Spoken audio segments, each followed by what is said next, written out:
Hello dear student, आज मैं आपके सामने मैथ्स का क्वेश्चन लेकर आई। क्वेश्चन क्या बोल रहा है? X equal to 1 plus fifth root of 3 plus fifth root of 9 plus fifth root of 27 plus fifth root of 81। तो आप यहाँ देख सकते हैं कि यहाँ पर 3 है, 9 है, 27 और 81 है। इन सभी पर क्या लगा हुआ? कौन सा रूट लगा है? फिफ्थ रूट लगा हुआ है।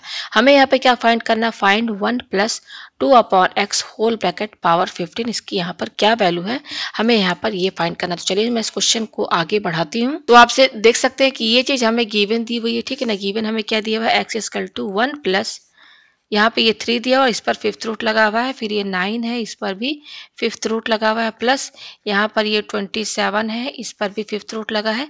और ये 81 है, इस पर भी फिफ्थ रूट लगा है, ठीक है। तो देखिए ये गिवन दिया हुआ है, इसको थोड़ा सा और सॉल्व करते हैं, सिंप्लीफाई करते हैं। तो ये हो जाएगा 1 प्लस, अब यहाँ पे आप देख सकते हैं कि अगर हम ये फिफ्थ रूट हटाना चाहें, जैसे आपने पढ़ा होगा ना कि अगर मान लीजिए एक्स पर लगा हुआ है nth रूट, ठीक है, तो ये क्या होता है? एक्स इक्वल टू, ये रूट हटा देंगे तो ये 1 अपॉन एन पावर इस पर लग जाएगा। तो ये आपस में बराबर है। यहाँ पर 3 पर फिफ्थ रूट लगा है, तो अगर हम रूट हटाना चाहे फिफ्थ रूट, तो हम क्या करेंगे? 3 लिखेंगे और फिफ्थ रूट को हम 1/5 करके लिख देंगे। लिख सकते हैं ना ऐसा। प्लस यहाँ पर भी वही चीज करेंगे, ये 9 यहाँ पर लिखिए और ये जो फिफ्थ रूट है ना, इसको 1/5 करके लिख दीजिए, ठीक है। प्लस ये आपका क्या है? 27 यहाँ लिखिए और इस पर भी फिफ्थ रूट लगा है, तो फिफ्थ रूट ना लगा के सीधे 1/5 का पावर लगा दीजिए। प्लस यहाँ पर भी ये क्या लिखा हुआ? 81 लिखा हुआ है और ये इस पर फिफ्थ रूट है, तो यहाँ पर 1/5 का पावर लगा दीजिए, ठीक है। ये आपको समझ में आया? ठीक है, पेज हम ऊपर करते हैं। अब इसके आगे देखिए हम यहाँ पे क्या करेंगे, ये हो जाएगा एक्स इक्वल टू, ये हो जाएगा आपका 1 प्लस 3 का पावर 1/5 प्लस, अब यहाँ पे देखिए ये आपका क्या दिया हुआ? 9 दिया हुआ है। 9 दिया है ना, 9 को हम अगर पावर में लिखना चाहे तो 3 का पावर 2 लिख सकते हैं, लिख सकते हैं ना। लिख दिया। अब इस पर पावर 1/5 लगा है, तो ये पावर 1/5 लगाइए। ये क्या है? प्लस है। उसी तरीके से ये जो 27 है, इसको भी अगर हम पावर में लिखना चाहे तो 3 का पावर 3 लिख सकते हैं, लिख दिया।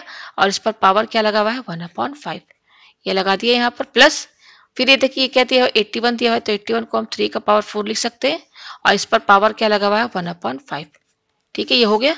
तो ये हो जाएगा एक्स इक्वल टू 1 प्लस 3 का पावर 1/5 प्लस, अब यहाँ पे देखिए आपका इसमें इसमें और इसमें आपका पावर एंड एक्सपोनेंट का फॉर्मूला यूज होगा। आपने पढ़ा होगा कि अगर x का पावर m है होल ब्रैकेट पावर n है, तो ये बराबर होता है x का power n whole bracket power m। आप यहाँ देख सकते हैं कि यहाँ पर पावर m और n है, लेकिन इसके बाद देखिए इक्वल टू के बाद क्या हुआ कि ये वाला जो पावर n है ये x के साथ लग गया और ये जो पावर m है ब्रैकेट के बाहर लग गया। तो ये वाला फॉर्मूला आपका इसमें इसमें और इसमें रहेगा। तो देखिए इसको आप m समझिए और इसको आप n समझिए। यहाँ पर बेस x है, यहाँ पर बेस 3 है, तो इसको फॉर्मूला लगाएंगे तो क्या होगा? x लिखा हुआ है, तो x की जगह हमारा बेस क्या है? 3 है। अब देखिए ये पावर n यहाँ x के साथ लगा है, तो n हमारा यहाँ पर क्या है? n हमारा ये 1/5 है, तो ये 1/5 यहाँ लग जाएगा होल ब्रैकेट, और ये जो पावर 2 है जो m, ये ब्रैकेट के बाहर लग जाएगा, ठीक है। प्लस बस ये जो पोजीशन है ना पावर की चेंज हो जाएगी। अब देखिए ये बेस 3 यहाँ पे लिखिए, अब ये पावर 1/5 जो बाहर था वो क्या हो जाएगा? एक मिनट, इसको मैं थोड़ा सा हटाऊं, आप ऐसे लिखिए। ये क्या हो जाएगा? यहाँ पे 3 लिखिए, ये पावर 1/5 इसके साथ लग जाएगा होल ब्रैकेट और ये पावर 3 ब्रैकेट के बाहर लग जाएगा, ठीक है। प्लस अब ये देखिए यहाँ पे ये 3 लिखिए, ये पावर 1/5 इसके साथ लगा दीजिए और ये पावर 4 ब्रैकेट के बाहर लगा दीजिए। ये आपको समझ में आया? ठीक है, पेज हम ऊपर करते हैं। अब इसके आगे देखिए क्या होगा, ये हो जाएगा एक्स इक्वल टू, अब आप इस इक्वेशन में ध्यान दीजिएगा, इसमें आप यहाँ देखिएगा कि 3 का पावर 1/5 यहाँ पर भी है, 3 का पावर 1/5 यहाँ भी है, यहाँ भी है, यहाँ भी है। तो इस इक्वेशन को थोड़ा सा इजी करने के लिए हम इसको लेट क्या मान लेंगे? लेट a इक्वल टू 3 का पावर 1/5, ठीक है। तो ये देखिए क्या 1 है, 1 लिखिए। प्लस अब इस 3 के पावर 1/5 की जगह हम क्या लिखेंगे? a लिखेंगे। प्लस यहाँ पर भी देखिए इस 3 के पावर 3 का पावर 1/5 की जगह a लिखेंगे, लेकिन ये पावर 2 है यहाँ लगाएंगे। प्लस यहाँ पर भी देखिए a लिखेंगे और ये पावर 3 लगा है तो यहाँ लगाइए। प्लस इसके जगह भी हम क्या लिखेंगे? a लिखेंगे और ये पावर 4 है तो यहाँ पर लगाइए, ठीक है। ये आपको समझ में। अब देखिए क्या करेंगे, एक्स इक्वल टू, अब यहाँ पे ध्यान दीजिएगा ये जो 1 है, इस 1 को अगर हम दूसरे तरीके से लिखना चाहे तो a का पावर 0 लिख सकते हैं। अगर a के पावर में हमको 1 लिखना है तो a का पावर 0 क्या होगा? 1 ही तो होगा ना भाई। किसी भी चीज पर अगर पावर 0 है तो वो 1 के बराबर होता है। तो इस 1 की जगह हम क्या लिख देंगे? a का पावर 0 प्लस ये क्या है? आपका a है, प्लस ये क्या है आपका ए स्क्वायर है, प्लस ये क्या है आपका ए क्यूब है, और ये क्या है आपका ए का पावर 4 है। ठीक है, तो यहाँ पर अगर आप थोड़ा सा ध्यान देंगे तो ये एक सीरीज है, geometric progression series, JP series है ये आपकी। ठीक है, तो इस टाइप का अगर सीरीज दिखता है तो इसका एक डायरेक्ट फॉर्मूला है। मैं थोड़ा पेज ऊपर कर दूं, यहाँ पर ये यस ये रहा, ये मैं पेज थोड़ा यस ये मैं पेज ऊपर करती हूँ। जैसे आपने क्लास 10th में 11th में पढ़ा होगा जीपी सीरीज। देखिए मैं बता रही हूँ कि अगर एस इक्वल टू है आपका के का पावर 0 प्लस के का पावर 1 प्लस के का पावर 2 करके ये सीधे के का पावर n तक जाता है, तो इसमें एस जो है सम है, तो इस पूरे का सम क्या होता है, तो उसका तरीका है एस इक्वल टू के का पावर 0 होल ब्रैकेट के का पावर n माइनस 1 अपॉन के माइनस 1। तो आपका ये वाला ये बिल्कुल ये जो सीरीज दिख रही है ना, ये बिल्कुल इसी तरीके से तो ये भी सीरीज दिख रहा है, बस यहाँ पे वेरिएबल के है हमारा, यहाँ पे हमारा ए है। ठीक है, अच्छा यहाँ पर के का पावर एन है, तो हमारा यहाँ पे एन कितना है, यहाँ पे देखिए 1 2 3, ये देखिए पावर 1 लगेगा यहाँ पर। ठीक है, यहाँ पावर 1 लगाइए चाहे ना लगाइए। देखिए ए का मतलब क्या है, ए का पावर 1 ही तो हुआ ना। तो यहाँ पर टोटल कितने आपको दिख रहे हैं नंबर 1 2 3 4 5। तो यहाँ पर जो n है ना, जैसे आप ये वाला फॉर्मूला लगाएंगे ना, तो देखिए ये के का पावर 0 है, ये क्या है आपका के का पावर 0। फॉर्मूला लगाइए, बिल्कुल आपका ये जो टर्म दिख रहा है ना, इसी में बिल्कुल ये सेट है। अब देखिए ये एस बता रहा है, एस मतलब सम, इसका पूरे का सम बता रहा है। तो कैसे निकाला जाएगा, ज्योमेट्रिक प्रोग्रेशन की हेल्प से। तो ये यहाँ पर एक्स, यहाँ एस है हमारा, यहाँ एक्स है, तो एक्स इक्वल टू, अब देखिए के का पावर 0, के का पावर 0 मतलब क्या, ए का पावर 0 होल ब्रैकेट, ये क्या है के का पावर एन। तो के की जगह हमारे यहाँ पे वेरिएबल क्या है, ए लिखिए, एन। एन देखिए हमारे यहाँ पर क्या है, 1 2 3 टोटल 5 है ना, तो एन इक्वल टू 5 हुआ।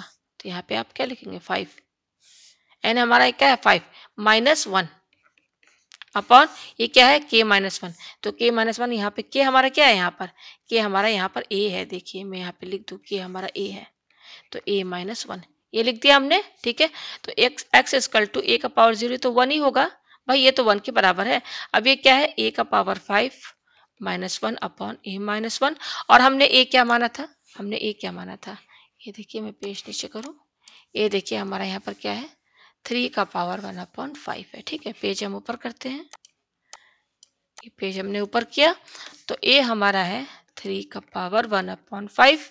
तो एक्स इक्वल टू, अब देखिए इस ए की जगह हम क्या लिखेंगे, 3 का पावर 1 अपॉन 5, और इस पर पावर 5 लगा है तो लगाइए माइनस 1 अपॉन, और ये क्या ए माइनस 1, इसको ऐसे ही रहने दीजिए। ठीक है अभी फिलहाल, तो ये हो जाएगा 3 एक्स इक्वल टू अब आप देखिएगा, आपने पावर एक्सपोनेंट में पढ़ा होगा कि ये 1/5 और 5 दोनों पावर है, तो ये दोनों आपस में इनटू हो जाते हैं, ये आपको पता ही होगा, माइनस 1 अपॉन ए माइनस 1। तो देखिए ये 5 और 5 कैंसिल, तो क्या आ रहा है 3 माइनस 1 अपॉन ए माइनस 1। तो 3 में से 1 गया 2 अपॉन ए माइनस 1। तो हमारे पास क्या आ रहा है, x equal to 2 upon a minus 1। हमें फाइंड क्या करना है, देखिए हमें जो फाइंड करना है ना, मैं आपको दिखा दूँ, हमें जो फाइंड करना है मैं आपको दिखा देती हूँ। ये देखिए पेज नीचे करूँ मैं थोड़ा, देखिए क्या है, हाँ ये देखिए ये फाइंड करना है ना, ये 1 plus 2 upon x whole bracket power 15। एक मिनट में यहाँ लिख दूँ, हमें जो फाइंड करना है 1 plus 2 upon x whole bracket power 15, ये हमें फाइंड करना है। ठीक है, तो अब देखिए यहाँ पे हमारे पास ये आया, यहाँ तक हम पहुँचे। अब क्या करें, क्रॉस मल्टीप्लाई कीजिए, तो एक्स इससे इंटू होगा, एक्स का पावर ए माइनस 1 इससे, ये एक्स इससे इंटू होगा इक्वल टू 2, और हम क्या लिखेंगे यहाँ पर, देखिए ये क्या आपका ए माइनस 1 है ना, ए माइनस 1 यहीं पर रहने दीजिए 2, और ये जो एक्स इसके साथ इंटू में है इसको इधर शिफ्ट कर दीजिए, तो डिवाइड में चला जाएगा, डिवाइड में गए ना। ठीक है, पेज ऊपर करते हैं, मैं ऊपर किया, अब देखिए ये ए जो है यहीं पे रहने दीजिए, 2 अपॉन एक्स लिखिए, और ये माइनस 1 आप इधर शिफ्ट कर दीजिए, तो प्लस 1 हो जाएगा, और इसको क्या लिख सकते हैं 1 प्लस 2 अपॉन एक्स भी लिख सकते हैं, 1 पहले लिख दे रहे हैं। ठीक है, अच्छा ए हमने क्या माना है, ए हमने माना था 3 का पावर 1 अपॉन 5। तो यहाँ पर देखिए आप इसकी जगह क्या लिखेंगे, ए की जगह 3 का पावर 1 अपॉन 5 लिखिए equal to 1 plus 2 upon X आ रहा है, ये आ रहा है हमारे पास। ठीक है, अब यहाँ पे देखिए हमें जो फाइंड करना क्या है कि 1 प्लस 2 अपॉन एक्स है, इस पर पावर 15 लगा है, तो इसकी क्या वैल्यू होगी, यही ना। तो पेज हम ऊपर करते हैं, तो देखिए इतना पोर्शन तो आ गया ना, हमें जो फाइंड करना है 1 plus 2 upon x whole bracket power 15, इसकी क्या वैल्यू होगी। तो देखिए हमारे पास ये चीज़ है, इसको इक्वेशन फर्स्ट मानिए। तो अब यहाँ पर पावर 15 लगा है ना, तो हम taking power of 15 on both side in equation first में हम 15 का पावर दोनों साइड लगाएंगे। तो पहले इक्वेशन फर्स्ट लिखिए, 3 का पावर 1/5, 1 + 2/x। हमें क्या लगाना, पावर 15 लगाना है दोनों साइड। तो देखिए इस तरह से पहले ब्रैकेट लगाई, फिर पावर 15। समझ में आया आपको? ये लगा दिया पावर 15, ठीक है। तो पेज में हम थोड़ा ऊपर करते हैं, ये आया हमारे पास। अब देखिए यहाँ पर आपका, अभी मैंने फॉर्मूला बताया कि यहाँ पर पावर एक्सपोनेंट का फॉर्मूला लगेगा, ये 1/5 और 15 दोनों क्या हो जाएंगे, इनटू हो जाएंगे। ये पढ़ा है ना अपने, x का power m whole bracket power n है, तो ये बराबर होता है x, और ये दोनों पावर आपस में इंटू हो जाते हैं। तो यहाँ पर भी ये 1/5 और 15 इंटू हो गए, इक्वल टू ये क्या है, 1 + 2/x होल ब्रैकेट पावर 15। ठीक है, तो अब देखिए ये क्या 5 3 क्या हो जाएगा 15। तो हमारे पास क्या आ रहा है, 3 का पावर 3 आ रहा है, ये आ रहा है ना, 3 का power 3, 1 + 2/x whole bracket power 15। और हम कह सकते हैं 3 का पावर 3 क्या होता है, 27। तो यहाँ पर देखिए क्या वैल्यू आ रही है इसकी, इसकी वैल्यू आ रही है 27। तो ये इसका यहाँ पर आंसर, हमें यही फाइंड करना था। 1 + 2/x होल ब्रैकेट पावर 15 क्या होगा, इसकी वैल्यू क्या होगी, तो इसकी वैल्यू आई है 27। तो यहाँ पर देखिए आपका जीपी सीरीज का फॉर्मूला यूज हुआ है, ठीक है ना। तो उम्मीद है आपको ये क्वेश्चन जो है अच्छे से समझ में आ गया होगा।